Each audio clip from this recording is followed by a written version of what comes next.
If you have questions, we'll do our best to answer them. Be cognizant of the fact that we will be presenting our formal proposal to the City of Muskegon for our council's review at our upcoming council meeting, our work session, which will take place on June 4th, this coming Monday. So I would encourage anybody interested in specific numbers to attend that meeting. So, as an introduction, I think one of the biggest misconceptions that we've seen when getting feedback from our community is that this is some sort of takeover by the City of Muskegon into the City of Muskegon Heights, which is a common narrative from our community because that's been a concern in the past for a variety of historical reasons. Basically, this is not that. This is actually, the City of Muskegon has approached us and asked us what would it look like if we were to contract their fire services for them. So essentially a fee-for-service model where we would run a wider fire district, which would encompass both administrative municipalities, a metro fire for lack of a better term. So with that, I kind of want to go through how that request came about, the time frame that came about, and then also the research process from then till now that has gotten us to this point where we are ready to potentially issue a proposal to the City of Muskegon if our council votes to do so. So early last fall, I think around October, we were approached by the staff at the City of Muskegon, which wasn't at that time a formal request for a proposal from us. It was really more a question that was, hey, what do you think this would look like if we were to kind of contract our fire services out to you guys? So what would that structure look like? From there, I immediately notified Chief Dean that this had been a question that was posed to us because it was something that we hadn't really thought of in recent years at least, and there had been some history there that predated me, so I wanted a fire service perspective as well as a historical perspective. From there, we worked on sort of a concept paper as to, well, it could look something like this, given previous proposals to the city in previous years, as well as what we thought we could do to match the coverage levels. That's kind of gotten around over the course of time that was some sort of formal proposal. That was not. That was basically, you asked what it could look like, here's what we think it might look like. Shortly thereafter, I think about 2 months thereafter, about 2 months thereafter, we went kind of from question to concept as we got a formal request for proposals from the City of Muskegon, asking us specifically, okay, put it together, show us what the cost would be, what the coverage levels would be. It had some specific tenets in it that we were asked to reach, and that is the document that will be going forth as a draft to our City Council on Monday.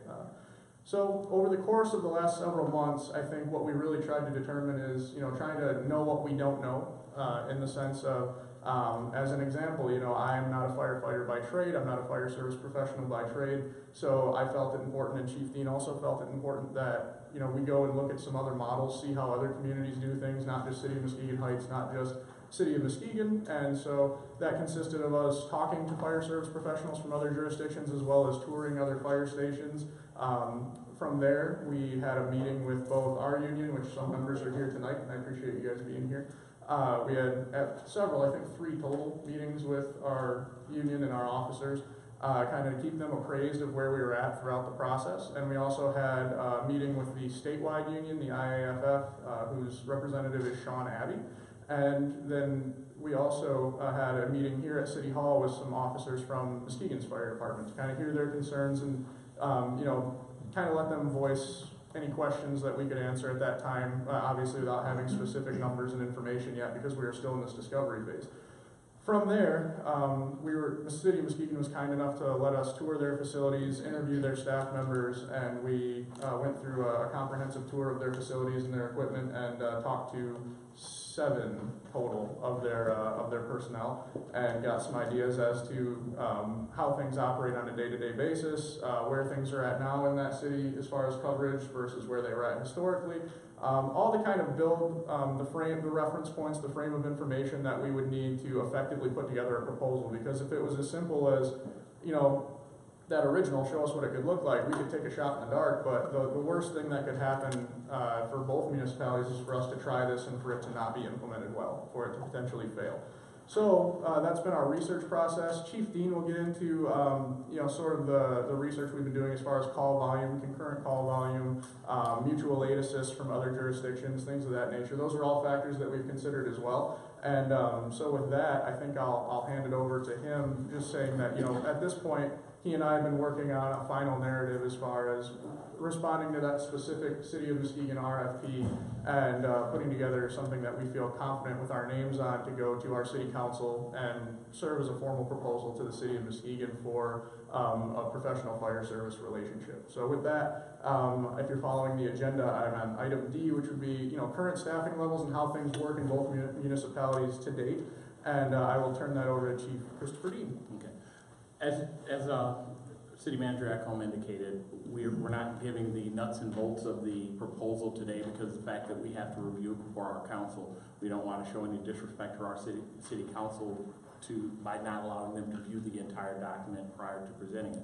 But we're talking about some of the concepts and considerations. As Mr. Ekholm already indicated, one of the things that we did is look at other municipalities as well as the existing municipalities. We looked at call volume and daily staffing. Currently, right now, the daily staffing averages in the City of Muskegon are between 11 and 8, depending on the shift in the day, with shifts that go as low as 6 per day. We looked at things like call volume, the 4,600 runs that they run in the 2017 data. So we've averaged that out to 12 calls a day, or 13 calls a day if you round that up. We looked at square miles. We're basically what's the call density that's going on in that municipality, and we came up with about 245 calls per square mile, and that's not including the lake area. We're talking about land miles versus actual coverage area miles, where the population is non-existent. We looked at population in the City of Muskegon being 38,000. Then we compared it to our data with our current shift staffing. Is generally a 3-man shift staffing with paid time off. We would go down to two men on duty, oftentimes though with a working chief. So I supplement the staffing of the day-to-day for our 3.8 square miles, effectively putting more people per square mile on duty than a lot of other jurisdictions from time to time by the matrix that we utilize. We're running about 1,700 calls per year in 2015, so about 5 per day when you round it up. But one of the big dramatic differences between the two, you'll see, is we run about 466 calls per square mile. So you look at the volume density of calls in the service, we considered that, and compare them down though, when you take gross numbers, it seems like a big difference. Initially, like say you take Muskegon's call volume versus Muskegon Heights. Muskegon's volume is 2.63 higher, but over a much larger geographic area. The geographic area is 5 times larger, not including lake miles, and the population is 3.5 times larger. So those are some of the factors when we looked at current staffing. And we've reached out to try and find comparables for both each individual department as they exist, as well as if we were to combine who's running the similar call volume and call district as us. We ran into a couple of comparables, Battle Creek being one, and Jackson being a comparable for City of Muskegon. We found that there's not a whole lot of really good cookie cutters in Michigan for the staffing levels and responses that we do. If you go to the southeast portion of the state, some of the dynamics that change there is they do advanced life support, ALS transport, advanced life support transport. So that factors into overall call volume, overall staffing needs, number of staff that are tied up on calls. One agency that we started to look into closely when trying to compare, what kind of service level is being provided currently in the City of Muskegon, we looked at Kentwood, where Sean Abbey, the 2nd District Vice President, is out of. He was an advocate for looking at comparables, and we found that the Kentwood Fire Department, although they run a similar call volume as City of Muskegon, their staffing level on a daily basis without time off is 13. Very similar to what City of Muskegon recently had, but with a much, much higher tax base. And so when you look at percent general funds expenditures for Kentwood Fire Department versus Muskegon City, we run into some disparities there in making that comparison, because that's one of the comparables we had to look at is ability to fund the service. Make no mistake, I would love to have 18 guys on duty in Muskegon Heights every day, but the ability to fund the service based upon tax base and in municipality size, you have to be realistic. As we went through, we then, as we're going to E, we looked at what's the approach that we're going to look at building this. We've settled on basically a metro district where the boundaries disappear. It's everything that's in the 24 square miles will be ran as a singular distance or district. We found that by running as a singular district in that concept and not separating assets in the proposal of this area versus that area, we would become more effective. Also, geographically, there's certain areas that could be better served from our station, such as the Getty Street corridor, Getty and Hackley corridor area, where we could more effectively respond to that area, even through to Mercy Hospital, where our response time based upon on research data shows that we could arrive there much faster than the current first due apparatus. So we're looking at the geographics of how to make it an effective response district. We looked at also one of the key things that's going to be a pivot point is the ability to effectively staff a structure fire while also running another incident. In looking at concurrent call data, which was one of the most recent things that we're finally getting down to hashing out, we looked at how often the city of Muskegon is on 2 calls or more at the same time. We looked at how often our department is on 2 calls or more at the same time, and made the comparison to see, okay, what is the minimum number of staff you would need to have in order to effectively run a room and contents structure fire while also keeping resources available to run additional calls. And I guess the best way to put that, in some ways, we want to make sure that we're not overutilizing mutual aid. Currently speaking right now, when Muskegon is on a low day and we're on a regular day, there's 9 firefighters available for 24 square miles. We recognize that that is not an effective model at all to work under. 24 square miles with 9 firefighters is not within a consistent working functioning department's capability. You're going to run into a lot of gaps, and I think we've seen those gaps where all Muskegon Heights resources were assisting the city of Muskegon while another call came in, and vice versa, and needing more and more mutual aid to cover that on a basic fire. We're looking to make sure that for our basic responses we're covered consistently and not running into gaps. We also are looked at and are looking at needs such as suppression, prevention, administration, training, and maintenance, and where the cost factors lie with that, making sure that the proposal is going to cover not only today, hypothetically today, but 5 years down the road when the apparatus needs to be replaced, when there's the repair and maintenance needs, things like integrating. We use a different brand of SCBA currently than the city of Muskegon does. The cost factors that would allow us to change those over so that we're all operating with similar equipment.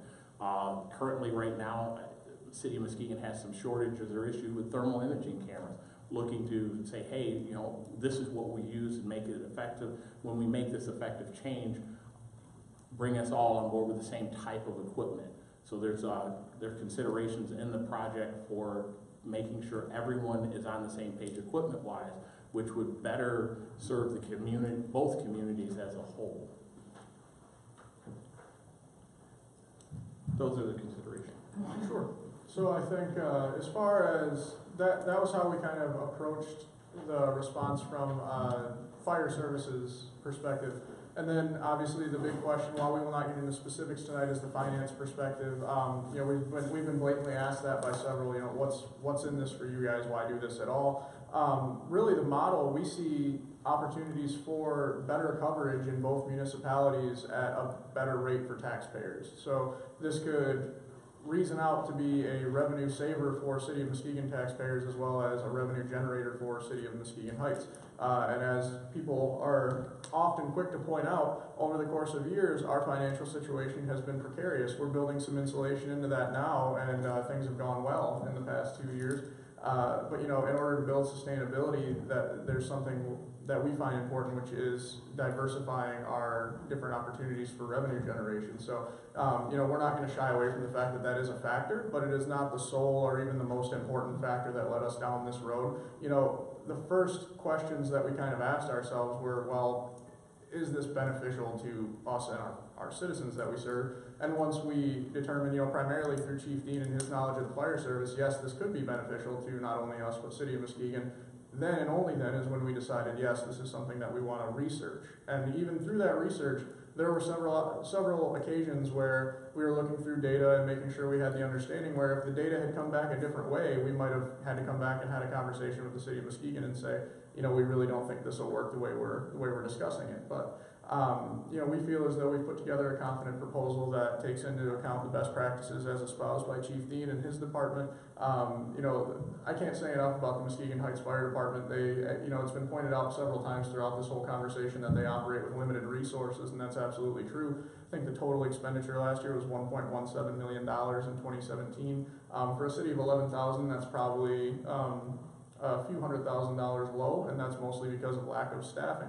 We're working towards a structural way to fund that department regardless of the outcome of this process. But when you can potentially come up with an opportunity for better coverage and a savings to taxpayers, we think that's something worth taking a look at, which is why we're putting our names on it and sending it along to our elected officials for their consideration. So as far as next steps, as I've mentioned previously, right after this meeting, there will be a closed-door department meeting with our fire department to give them some of the specifics as far as what this would mean. We've had multiple conversations with them, but we want to make sure that they're not going into this blind. We want to get their input throughout the entire process. We'll have some specifics for them, and then this coming Monday, there will be a work session of our council where we will go like page by page through that formalized proposal and hopefully achieve their endorsement and send that along to the City of Muskegon for their consideration. I want to mention that it's been noted to us, and we're not blind or willfully blind to the fact that this has been a long and at times controversial process in the City of Muskegon as far as their department's relationship with their municipality and the services that they provide. I would also like to compliment the City of Muskegon Fire Department, which has some representatives here tonight, which we appreciate. They were very open to us. They understood that this was us, answering a formal proposal from a neighbor, and we're professional the entire time, and I would even go so far as to say friendly. So we appreciate that during our fact finding, because I think everybody respected the fact that no matter what the outcome, the worst thing that could happen for either community is we do this wrong. So I did appreciate that.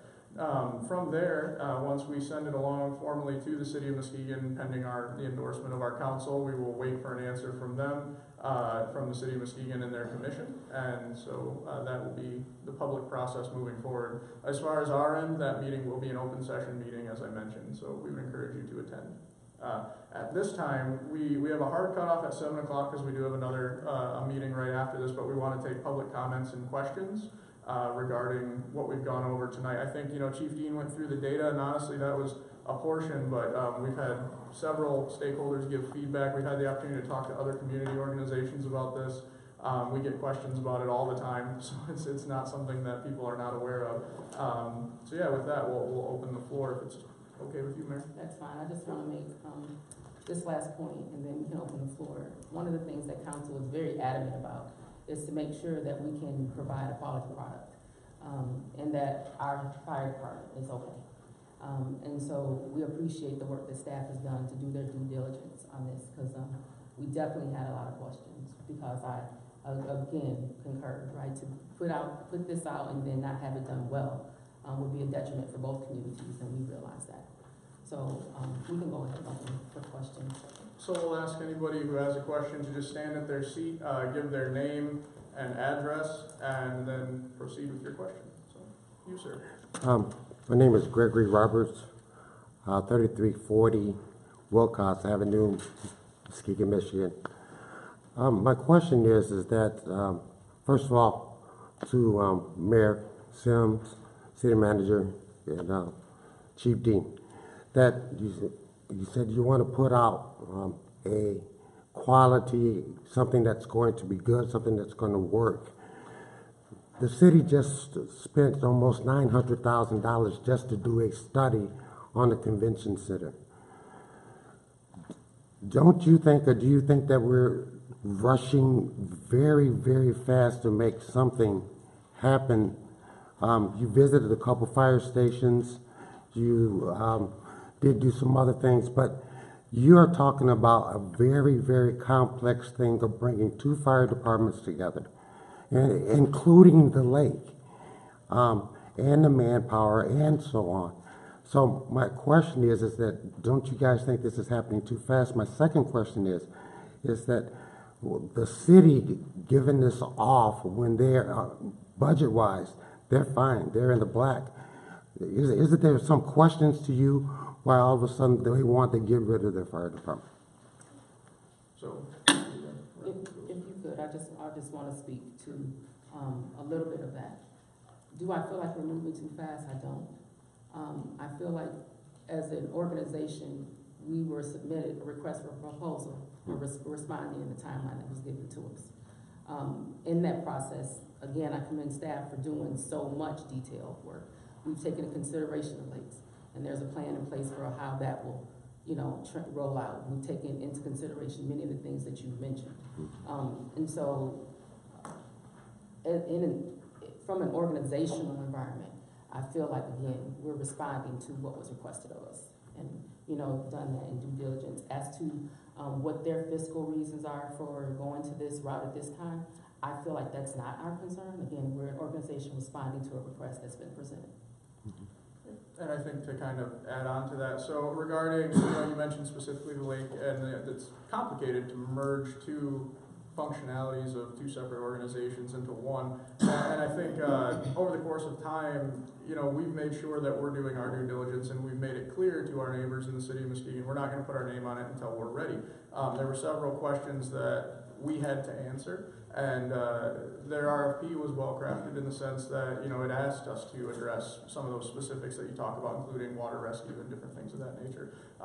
So yeah, there's definitely going to be a buildup of this organizational structure in the event that this happens. But no, I don't feel as though we're rushing it. We're not willfully rushing. We're not purposefully rushing.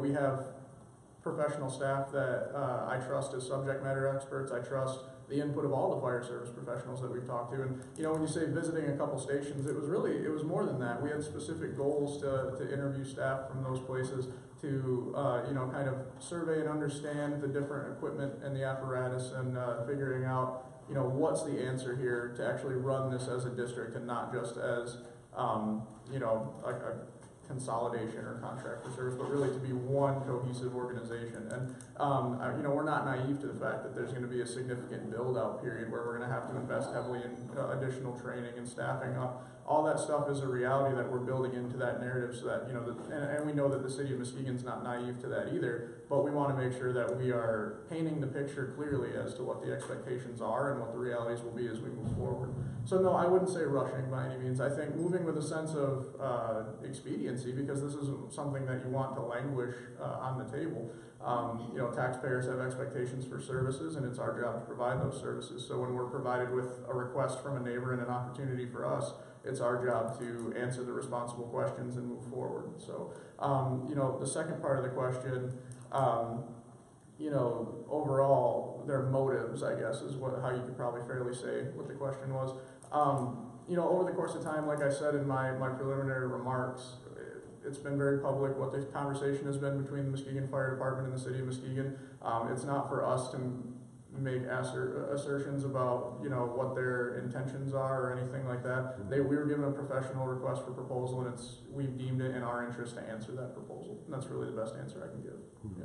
Do you have anything to add to that, Chief? Yeah. I guess in the aspect of moving fast, that concept has came up several different times.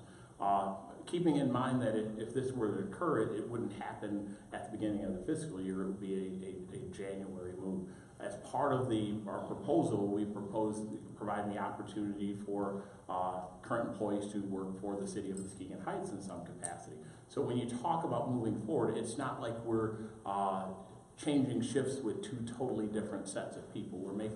We plan to make the opportunity for existing employees to work there, so to provide a certain level of continuity of service.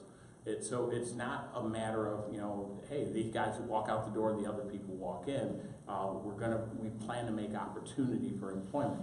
And when we talk about too fast, as a firefighter, I kind of chuckle, because right now, if there's a structure fire in the city of Muskegon, how fast is too fast for me and my staff to leave and go help, just as if we had one? How fast is too fast for them to come help? We're already working together. So some of the concepts of too fast and difficult, they're on the administrative side. They're on the contract side. They're not on the performance side. And we have to be aware of that, because if it's too fast to say, hey, we need to respond together, then, you know, we're already doing it. So some of the logistical aspects, in my mind, it's the paperwork stuff. It's the Chris Jake. I'm so used to calling him Jake, but it's the. My name is Jake. It's the management meetings that have to occur to work out the logistics of it. That's where the too fast is, because if right now there's a call in the city of Muskegon, they ask for help, we would be there right now. So there's no too fast to that aspect. Now, if you want to debate the aspect of the finances and crafting contracts, but when it comes to the service, it's already going on in certain ways. And so the too fast is how can we quickly move to a better model than what the staffing level we have right now? And we can't do that fast enough. I think that's fair. Thank you. Thank you. Other questions?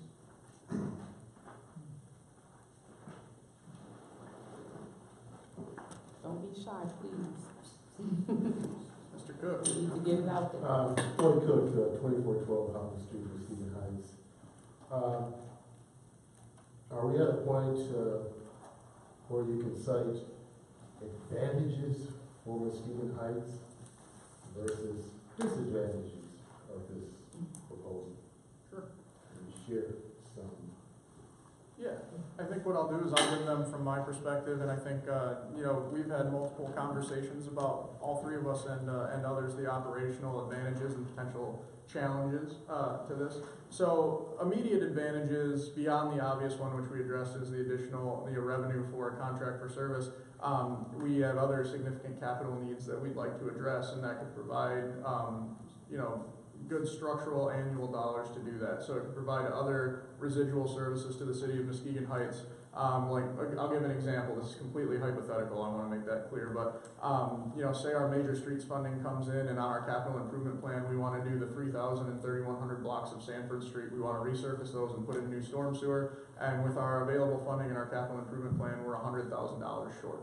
Now, for a lot of communities, $100,000 short, you know, in some communities, that's a rounding error, quite frankly.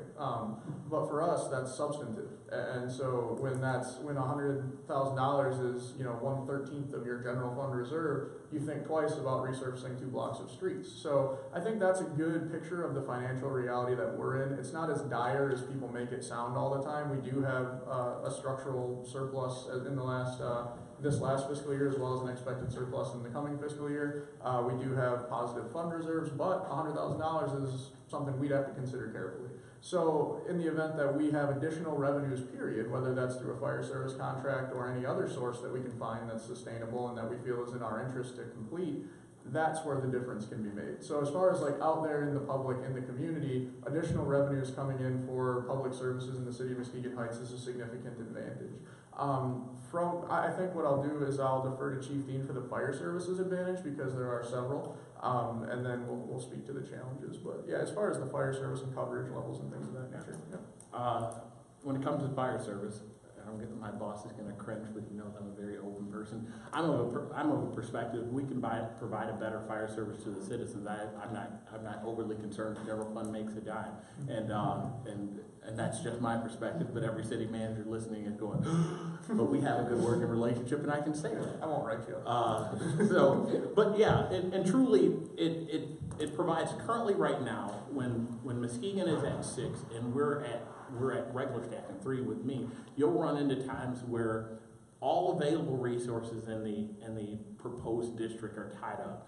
And if we can negotiate a plan that keeps resources available, in addition to having sufficient staffing at a structure fire, it provides a benefit to not only Muskegon Heights, but City of Muskegon, and that's my first and foremost one. Additionally, it provides, extra safety for the responders, to have more responders available to run calls, to effect rescues and do things of that nature. That's an advantage to both cities, no matter what way we cut it. And you'll see when the proposal comes out that the goal is to do better than what we're doing now on a regular basis. And so overall safety for firefighters, overall safety for the citizens, overall better response, that's our goal, is to provide that. The only disadvantage I see for City of Muskegon Heights citizens is that in a large fire or larger fire, initially we may pull resources out of our city until callback resources are available or until mutual aid. But with a larger staff volume, you'll have more people available when those larger fires occur to quickly backfill and provide resources. So that's the only disadvantage that I see right out the gates, is that if you have a larger fire that requires on the initial response the planned fire response plus the engine sitting central per se, that's the only disadvantage. But right now we're doing that same thing. So based upon our average staffing, there is no disadvantage. I have trouble finding one when it comes to that, provided we can negotiate a contract that's responsible on both sides of the fence with staffing level.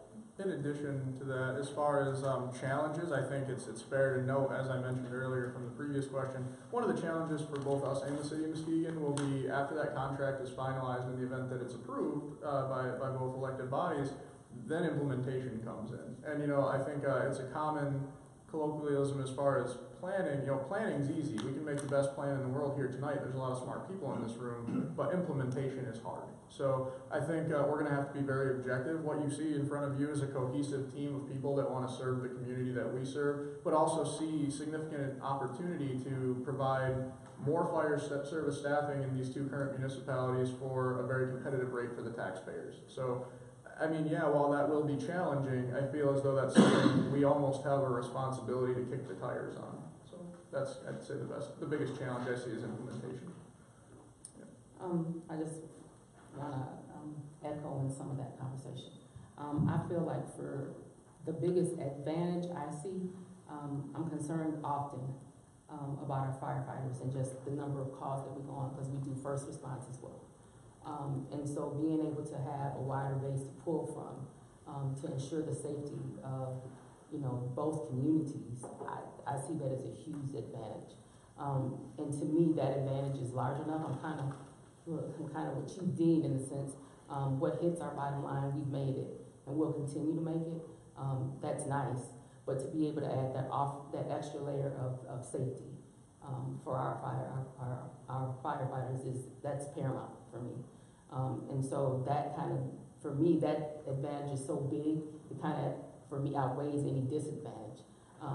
When I look at the ability for us, again, implementation, I think there's going to be a learning curve that we're going to have to cycle through. But we're already taking into consideration some of that too, and how we'll do it. I think the fact that we have such a thought-provoking group, an innovative group that are sitting at the table having some of these conversations, getting through some of this stuff, it's going to shake out some of that. It makes the disadvantage level kind of drop. I'm confident that if whatever we do experience, we'll overcome it, but it won't be at the expense of safety to the residents of the two municipalities.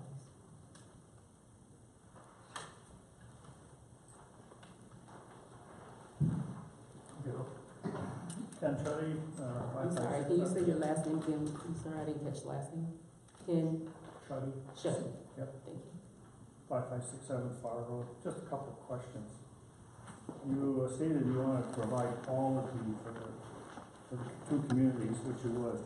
And by the way, the first time they talked about consolidations was in October of 1959 between the two cities. Many in this room probably weren't born yet, but they were. If you want to provide a good quality service to this, was a outside agency to look at this considered, like Muskegon has done in the past, and after the studies that were done completely ignored them? But have you sought an outside agency to do a study to see if this consolidation would be good for both communities? And if you haven't, why haven't you done that? Because their expertise is a lot greater, I think. They bring from all communities and knowledge that they have. So. And another question for the chief, if you want to answer that question, I got some more. Well, go ahead and I'm ready. Another question is that right now, what does Muskegon have for on duty? How many people per day on duty? Today? Well, I mean, on an average. What you stated 8 to 11. 2017, huh? They have 27 total, so it can't be any more than 9. In 2017. Yeah. Currently, the staffing is 8, 8, and 7, I think, on their 3 shifts. I'm looking over at a Muskegon firefighter, not to put him on the spot, but I believe full staffing as of now is 8, 8, and 7. That's on without vacations or That's time without off and vacation. stuff. So I think they've averaged over the last 6 months 7 on duty. Probably longer than. I don't think they've had 11 on the shift for a Not while. since early 2017 numbers, as you were saying, but I also think that they're anticipating 6 on duty often in the summer. Is what we've been told. Let me speak to that. All my numbers were based on 2017 information that I received. Yeah. So like even call volume was 2017 numbers. But they haven't had 11 on duty for a long time. I mean, per shift. Okay. There's not any shifts that had 11 last year, at the beginning of the year? They haven't had enough people to have 11 per shift. Okay. And it's probably a couple of years at least. Only going on the data I was provided. I will revisit that data. So I guess the main thing is that, like I said, Muskegon has had a lot of, has had a couple studies done on improvements. One was to get the income tax, which the citizens of the city paid for 5 years for the city to, for the income tax guided towards the fire department and a vehicle, but now it's no longer used for the fire department or vehicles. It's used elsewhere because it only had a 5-year window on it. And I know that the city of Muskegon vehicles are starting to wear out. What plans do you have for purchasing new vehicles and when? That takes a little while to do too. I can reference that one directly. So the city of Muskegon Heights, regardless of the outcome of this, is building, we've recently invested in some new financial management software called Munetrics, and it's extremely powerful in lots of different ways, and one of it is capital investment planning. So in the event that this contract were to move forward, whatever format that takes, whether we are replacement scheduling those assets or if we're giving recommendations in the contract as to replacement schedule those assets for those Muskegon-based stations, that would be worked into our comprehensive capital improvement plan and worked into an annualized basis the same way we do it here. So that would be the premise for that vehicle. And we did look at every vehicle in that fleet and, you know, did sort of some analysis as to engine hours and miles and years and what different assets the apparatus had, that different kind of stuff. So we do have that worked into our proposal as far as future proposed replacements.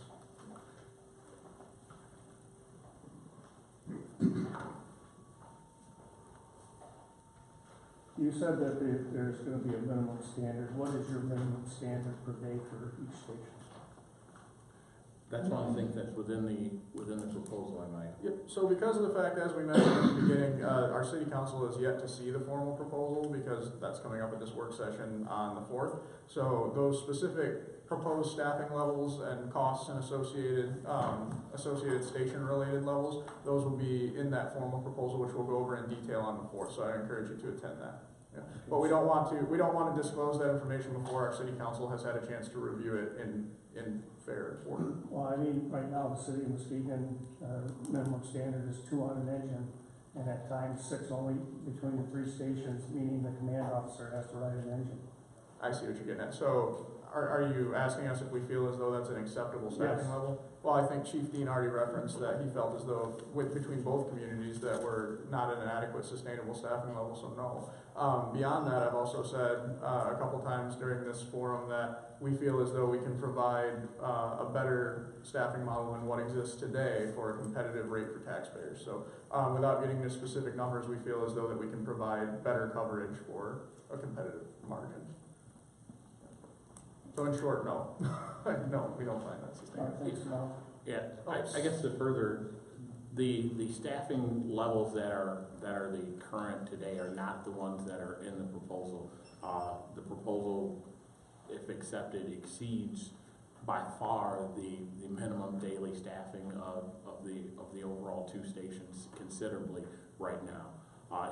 It exceeds the average, if you had everyone on duty, our proposal exceeds that. We recognize that the staffing level that is right now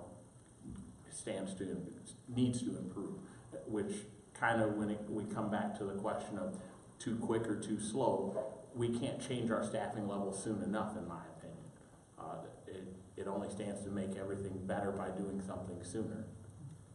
I think that's a fair statement, and I want to make it clear that I think everybody around the table through this entire process has recognized that, including our neighbors in the city of Muskegon. I think the avenue by which they get there is the question. So we have our role to play in that conversation, and that's what this whole thing is about. Getting back to your original question, which I'm answering the first one last for some reason, but as far as studies, so we did actually do a little bit of research on external firms, fire service firms. We were approached by the IAFF to potentially conduct a study.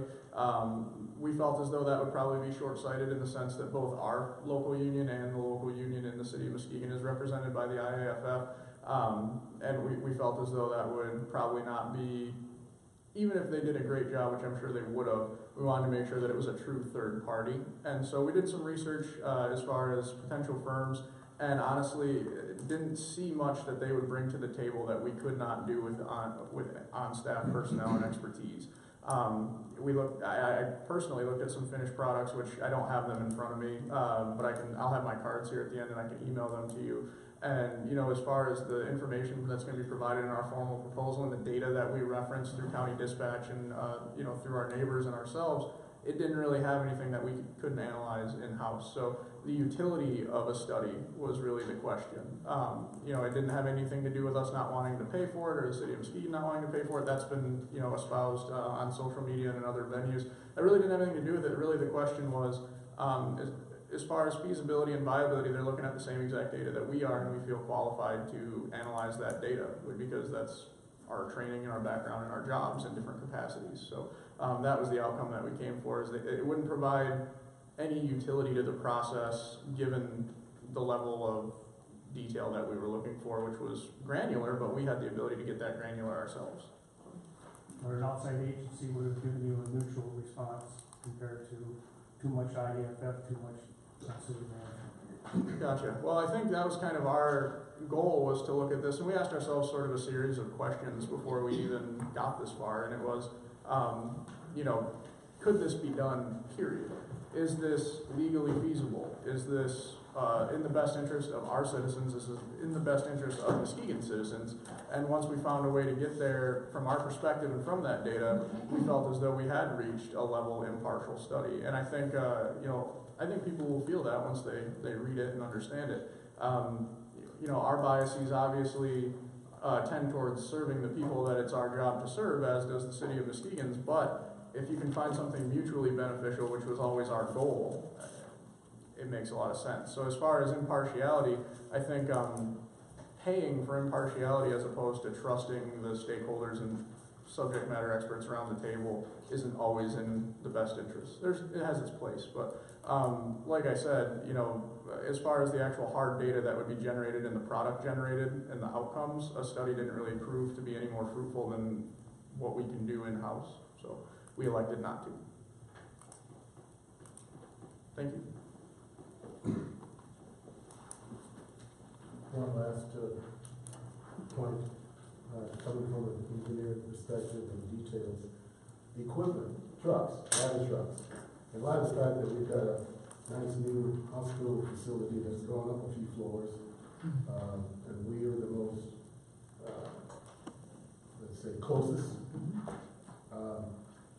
Does the Heights ladder facility or equipment, is it able to address that, or does Muskegon have the appropriate equipment to address if the fire's at the top level?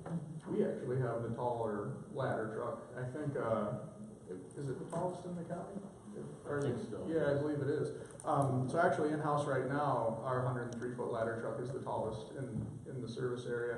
Not to say that there aren't others, but, yeah, and as far as, you know, the 11-story, 9 or 11-story, I forget what it is, tower, the Trinity Health Project, the Mercy Health Project, I think in the event there's any sort of emergency there, it's gonna be all hands on deck countywide, no matter what the staffing model looks like. So, you know, you're gonna see us and the city of Muskegon and the city of Norton Shores and Fruitport Township and Muskegon Township if there's a serious emergency at one of the largest structures in the county. So, but long story short, I believe that building is considerably taller than 103 feet. So I think it would be a real emergency in the event that something happened in that structure. Yeah. Do you have anything to add to that from a fire service perspective?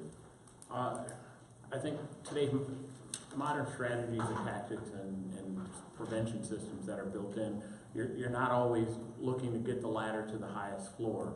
You're looking to get water and personnel to the highest floor more often than not. You look at cities like Chicago, New York, LA, the larger the buildings, you know, they're not building ladders to reach them, they're sending personnel up with supplies and equipment to do so. You're having suppression systems that are able to contain the fire versus having the largest ladder to reach the fire at the highest point.